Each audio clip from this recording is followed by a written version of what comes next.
अस्सलाम वालेकुम dear students. आज का हमारा टॉपिक है एनर्जी बैंड थ्योरी।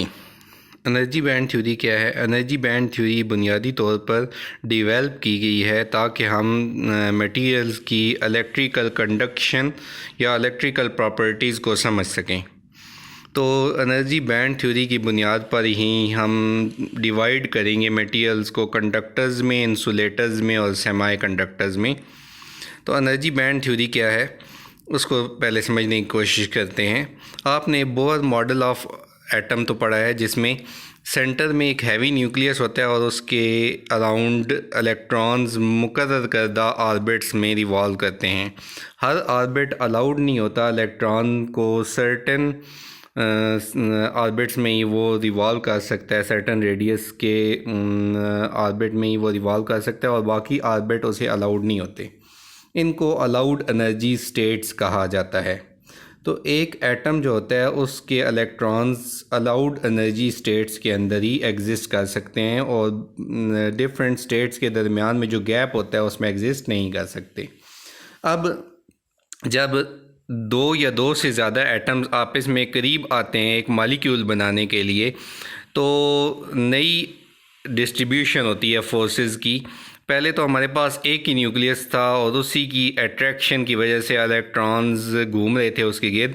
अब दो न्यूक्लियाई हो जाते हैं और इलेक्ट्रॉन्स आपस में रिपलियन करते हैं, दोनों या मोर देन टू एटम्स के, और इसी तरह जो न्यूक्लियस हैं वो भी रिपलियन करते हैं और एक एटम के न्यूक्लियस दूसरे के इलेक्ट्रॉन्स को अट्रैक्ट भी करता है और दूसरे का न्यूक्लियस पहले के इलेक्ट्रॉन्स को अट्रैक्ट भी करता है। तो इसकी बेस पर नई डिस्ट्रीब्यूशन ऑफ फोर्सेस होती है और नए जो है वो energy states, allowed energy states define होती हैं।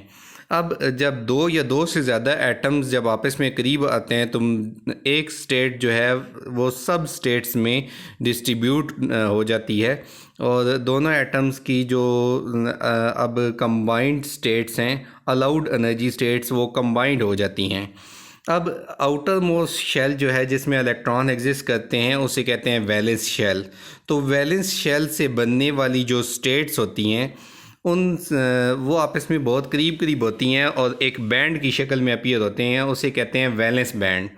और वैलेंस बैंड जो है वो कम्प्लीटली फिल्ड भी हो सकता है, जैसे कि नोबल गैसेस के केस में है, और पार्शियली फिल्ड भी हो सकता है जैसे अदर एलिमेंट्स के केस में है, और कभी एम्प्टी नहीं होता। जो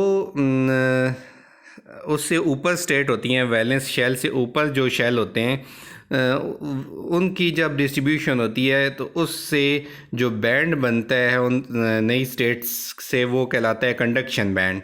कंडक्शन में बैंड में इलेक्ट्रॉन सिर्फ तभी जाता है जब उसने कंडक्ट करना होता है, जब वो फ्री होता है। तो कंडक्शन बैंड जो है वो पार्शियली फिल्ड हो सकता है और एम्प्टी भी हो सकता है, लेकिन कभी कम्प्लीटली फिल्ड नहीं होता। तो वैलेंस बैंड से नीचे जो बैंड होते हैं वो कम्प्लीटली फिल्ड होते हैं और वो कंडक्शन में कोई किरदार अदा नहीं करते। तो आपने मेनली तो दो बैंड्स को कंडक्शन के लिए सामने रखना है। एक वैलेंस बैंड होता है जिसमें इलेक्ट्रॉन नॉर्मली एग्जिस्ट करते हैं जब वो कंडक्ट नहीं करते, जब वो 0 केल्विन के ऊपर अगर कंसिडर करें तो सारे के सारे इलेक्ट्रॉन्स वैलेंस बैंड में ही होते हैं। तो कंडक्शन बैंड में तब वो जाते हैं जब उन्होंने कंडक्ट करना होता है, जब उन्हें एनर्जी अवेलेबल होती है। तो एनर्जी बैंड थ्योरी की बुनियाद पर हम एलिमेंट्स को 3 हिस्सों में कैटेगराइज करेंगे। फर्स्ट ऑफ ऑल वही कंसिडर करेंगे, हम कंसिडर करेंगे इंसुलेटर्स को। इंसुलेटर्स क्या होते हैं? इंसुलेटर्स ऐसे सब्सटेंसेस होते हैं जिनमें एक फुल वैलेंस बैंड होता है, जैसे कि डायग्राम में दिखाया गया है। एक फुल वैलेंस बैंड होता है और एक एम्प्टी कंडक्शन बैंड होता है, और उनके दरमियान में एक बहुत लार्ज एनर्जी गैप होता है। ये एनर्जी गैप वो होता है कि जिसमें इलेक्ट्रॉन्स एग्जिस्ट नहीं कर सकते, जिसमें कोई अलाउड एनर्जी स्टेट अवेलेबल नहीं है। इलेक्ट्रॉन्स या तो वैलेंस बैंड में रह सकते हैं और या उन्हें एनर्जाइज किया जाए, एनर्जी फ्राहम की जाए तो वो जंप करके कंडक्शन बैंड में जा सकते हैं और कंडक्ट कर सकते हैं। तो इंसुलेटर्स में वैलेंस बैंड और कंडक्शन बैंड के दरमियान में लार्ज एनर्जी गैप होता है, जिसकी वजह से रूम टेम्परेचर पे इलेक्ट्रॉन के पास इतनी एनर्जी अवेलेबल नहीं होती कि वो कंडक्शन बैंड में जा सके और कंडक्ट कर सकें, जिसकी वजह से वो वैलेंस बैंड में ही रहते हैं। तो वैलेंस बैंड जो है वो फुल रहता है, कंडक्शन बैंड एम्प्टी रहता है और बीच में लार्ज फॉरबिडन एनर्जी गैप होता है। फॉरबिडन एनर्जी गैप का ये मतलब है कि वो ममनू है, उसमें इलेक्ट्रॉन्स एग्जिस्ट नहीं कर सकते, कोई अलाउड एनर्जी स्टेट नहीं है। उसके बाद कंडक्टर्स है। कंडक्टर्स ऐसे सब्सटेंसेस होते हैं कि जिनमें हमारे पास वैलेंस बैंड और कंडक्शन बैंड के दरमियान में ओवरलैपिंग होती है। ओवरलैपिंग का ये मतलब होता है कि वैलेंस बैंड का कुछ हिस्सा कंडक्शन बैंड में मर्ज हुआ होता है और कंडक्शन बैंड का कुछ हिस्सा वैलेंस बैंड में मर्ज हुआ होता है। तो ये वाला जो हमारे पास रीजन है, ये वो हिस्सा होता है कि जो दोनों के दरमियान में ओवरलैप हो रहा होता है और इसकी वजह से इलेक्ट्रॉन्स को कोई एनर्जी नहीं चाहिए होती कि वो वैलेंस बैंड से कंडक्शन बैंड में जा सके। जो इलेक्ट्रॉन वैलेंस बैंड में होते हैं वो हर वक्त कंडक्शन के लिए अवेलेबल होते हैं, क्योंकि कोई फॉरबिडन एनर्जी गैप नहीं है। तो फॉरबिडन एनर्जी गैप ना होने की वजह से तमाम इलेक्ट्रॉन हर वक्त कंडक्शन के लिए अवेलेबल होते हैं। इस वजह से जो कंडक्टर्स होते हैं उनकी कंडक्टिविटी ज़्यादा होती है, क्योंकि उसके तमाम इलेक्ट्रॉन्स कंडक्शन के लिए अवेलेबल होते हैं। उसके बाद तीसरे सब्सटेंसेस है सेमीकंडक्टर्स। सेमीकंडक्टर्स ऐसे सब्सटेंसेस होते हैं कि जिनमें वैलेंस बैंड और कंडक्शन बैंड के दरमियान में स्मॉल फॉरबिडन एनर्जी गैप होता है, of a few electron volt का गैप होता है इन दोनों के दरमियान में। तो इलेक्ट्रॉन्स को बहुत स्मॉल एनर्जी चाहिए होती है कि वो कंडक्शन बैंड में जा सकें।